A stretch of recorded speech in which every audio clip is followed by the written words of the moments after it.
Hello friends, मेरे YouTube channel study point 81 में आपका स्वागत है। आज की इस वीडियो में हम लोग विभिन्न अर्थशास्त्रियों के द्वारा अर्थशास्त्र के दिए गए परिभाषाओं को देखेंगे। किसी भी विषय की परिभाषा संबंधित विषय की एक लघु रूपरेखा होती है, जिससे हम यह जान जाते हैं कि उस विज्ञान के अंतर्गत किन किन बातों का समावेश है। अर्थशास्त्र के क्षेत्र में निरंतर व्यापक परिवर्तन होते रहते हैं, इसीलिए इसकी कोई एक सटीक परिभाषा देना संभव नहीं है। विभिन्न अर्थशास्त्रियों ने अर्थशास्त्र को अपने अपने ढंग से परिभाषित किया है। फिर भी अध्ययन की सुविधा की दृष्टि से अर्थशास्त्र की परिभाषा को 5 भागों में बांटा गया है, जिसमें से फर्स्ट है धन केंद्रित परिभाषा, सेकंड कल्याण केंद्रित परिभाषा, थर्ड दुर्लभता केंद्रित परिभाषा, फोर्थ आवश्यकता विहीनता संबंधित परिभाषा और फिफ्थ विकास केंद्रित परिभाषा। अर्थशास्त्र की परिभाषा को देखने से पहले हम एक दो पॉइंट को देख लेते हैं। एडम स्मिथ को अर्थशास्त्र का जनक कहा जाता है। एडम स्मिथ ने 1776 में प्रकाशित अपनी पुस्तक an inquiry into the nature and causes wealth of nation में अर्थशास्त्र की धन केंद्रित परिभाषा को दिया था। अब हम लोग धन केंद्रित परिभाषा की ओर चलते हैं। धन केंद्रित परिभाषा को प्रोफेसर एडम स्मिथ, जे.वी. शे, बाकर आदि अर्थशास्त्रियों ने दिया था। इन सभी अर्थशास्त्रियों के परिभाषा का केंद्र बिंदु धन था। प्रोफेसर एडम स्मिथ के अनुसार अर्थशास्त्र धन का विज्ञान है। Professor JB. शे के अनुसार अर्थशास्त्र वह विज्ञान है जो धन का अध्ययन करता है। नेक्स्ट है कल्याण केंद्रित परिभाषा।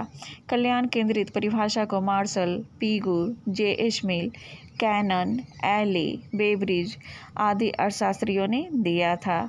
इस वर्ग की परिभाषाओं में धन के बजाय मानव कल्याण को ज़्यादा महत्व दिया गया है। प्रोफेसर मार्शल के अनुसार धन मनुष्य के लिए है, ना कि मनुष्य धन के लिए। उनके अनुसार धन साध्य नहीं वरन साधन मात्र है। थर्ड है दुर्लभता केंद्रित परिभाषा। दुर्लभता केंद्रित परिभाषा के प्रवर्तक प्रोफेसर रॉबिन्सन हैं। इन्होंने 1932 में प्रकाशित अपनी पुस्तक an essay on the nature and significance of economic science में अर्थशास्त्र के दुर्लभता केंद्रित परिभाषा को दिया था। रॉबिन्सन के अनुसार अर्थशास्त्र वह विज्ञान है जो लक्ष्यों एवं उनके सीमित तथा वैकल्पिक उपयोगों वाले साधनों के परस्पर संबंधों के रूप में मानव व्यवहार का अध्ययन करता है। रॉबिन्सन के अनुसार मानव की आवश्यकताएं असीमित है और आवश्यकताओं की पूर्ति के लिए साधन सीमित होते हैं। हम अपनी सभी आवश्यकताओं की पूर्ति नहीं कर सकते। साधनों की सीमितता के कारण मनुष्य सर्वप्रथम सर्वाधिक महत्वपूर्ण आवश्यकताओं की संतुष्टि करेगा, फिर उससे कम महत्वपूर्ण आवश्यकताओं की संतुष्टि करेगा। इस प्रकार उसे अपनी विभिन्न आवश्यकताओं में तीव्रता के आधार पर चुनाव करना पड़ेगा। मनुष्य अपने असीमित आवश्यकताओं में से किन आवश्यकताओं को पहले संतुष्ट करेगा और किन को बाद में, यह आवश्यकताओं की तीव्रता पर निर्भर करता है।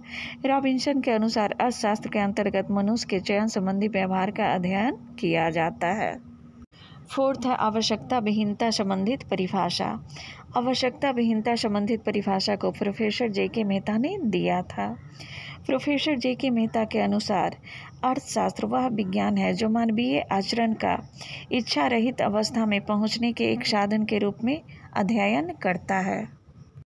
Professor JK. मेहता के अनुसार मानव जीवन का उद्देश्य सुख की प्राप्ति है और सुख की प्राप्ति आवश्यकताओं के संतुष्टि में नहीं बल्कि आवश्यकताओं को सीमित करने से होता है। इस प्रकार अर्थशास्त्र इच्छा रहित अवस्था में पहुंचने का परिणाम है, अर्थात अर्थशास्त्र इच्छा विहीनता की स्थिति का विज्ञान है। इसीलिए मनुष्य को सुख तथा संतोष को प्राप्त करने के लिए अपनी इच्छाओं को कम करते रहना चाहिए। फिफ्थ है विकास केंद्रित परिभाषा। विकास केंद्रित परिभाषा को अर्थशास्त्र का आधुनिक परिभाषा भी कहते हैं। विकास केंद्रित परिभाषा को हिग्स, सैमुएल्सन, के.जी. सेट, बोल्डिंग आदि अर्थशास्त्रियों ने दिया था। प्रोफेसर हिग्स के अनुसार अर्थशास्त्र वह विज्ञान है जो व्यापार संबंधित कार्यों का अध्ययन करता है। अंत में हम लोग रिकॉल कर लेते हैं। धन केंद्रित परिभाषा के अनुसार अर्थशास्त्र धन का विज्ञान है। कल्याण केंद्रित परिभाषा के अनुसार अर्थशास्त्र मानव जीवन के साधारण व्यवसाय के संबंध में मनुष्य की क्रियाओं का अध्ययन है। दुर्लभता केंद्रित परिभाषा के अनुसार अर्थशास्त्र के अंतर्गत मनुष्य के चयन संबंधित व्यवहार का अध्ययन किया जाता है। आवश्यकता विहीनता संबंधित परिभाषा के अनुसार अर्थशास्त्र इच्छा विहीनता की स्थिति में पहुंचने का विज्ञान है। और विकास केंद्रित परिभाषा के अनुसार अर्थशास्त्र में व्यापार संबंधित कार्यों का अध्ययन किया जाता है।